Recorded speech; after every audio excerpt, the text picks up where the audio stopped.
Defining bladder outlet obstruction and Detrusor underactivity in females with overactive bladder. Aren't we forgetting about the free flowmetry? I have nothing to disclose. Female voiding dysfunction can be understood as either bladder outlet obstruction or Detrusor underactivity, and both can take part in patients with overactive bladder. Recently, we assessed our OAB patients and found that at least 20% showed obstruction and 3% had Detrusor underactivity, even when strict criteria was applied. It is known that free flowmetry correlates poorly with the parameters of invasive pressure flow study, even though evidence is scarce. This brings up the question of how is the free uroflowmetry of the patients diagnosed with these dysfunctions based only on the pressure flow study. Our goal was to compare the parameters of free and invasive uroflowmetry in patients with overactive bladder and to assess the correlation of both uroflowmetries, non-invasive and invasive, among different definitions of the Detrusor underactivity and bladder outlet obstruction. We reviewed all the urodynamics performed in our university hospital and included all women with overactive bladder and excluded those with incontinence surgery, high-grade prolapses, neurogenic bladder, and patients without a flow pressure study. Urodynamics were conducted by the ICS standards. Each patient was asked to urinate with the same sensation they would do at home for a non-invasive uroflowmetry. And immediately after that, the catheters for the invasive study were installed, measuring the residual volume and calculating their bladder voiding efficiency. The cystometry was conducted using a 6 French double lumen catheter for bladder filling and a rectal balloon catheter to measure abdominal pressure. Finally, pressure flow study was carried out evaluating maximum flow, the Detrusor pressure at maximum flow, and again, bladder voiding efficiency. Comparison of both uroflowmetries, free and invasive, was conducted through Spearman's rank correlation coefficient and intra-class correlation coefficient. 2 definitions of underactivity were applied and 2 cutoff values for the likelihood of obstruction according to Solomon-Greenwell index were chosen.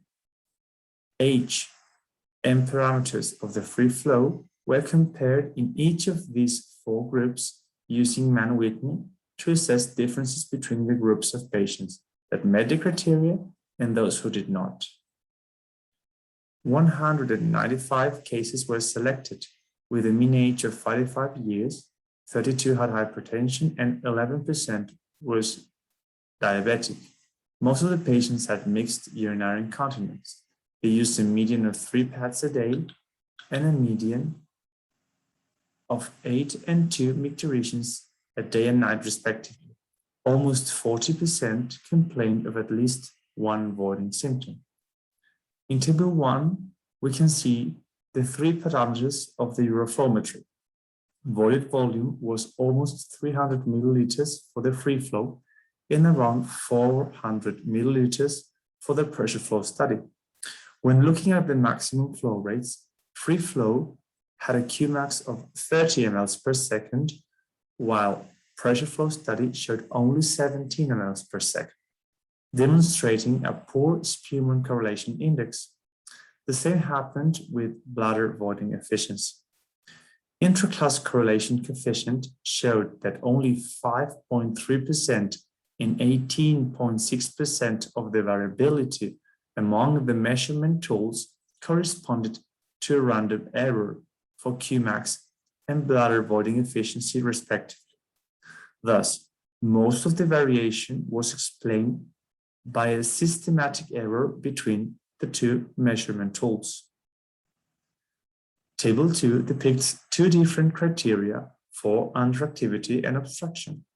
8 and 14 patients met the underactive criteria, while 60 and 35 patients met the obstruction criteria. Age was not statistically related to any definition. Only a Barbanel's definition demonstrated a significant difference among the features of the free flow, whereas the rest of the definitions failed to do so.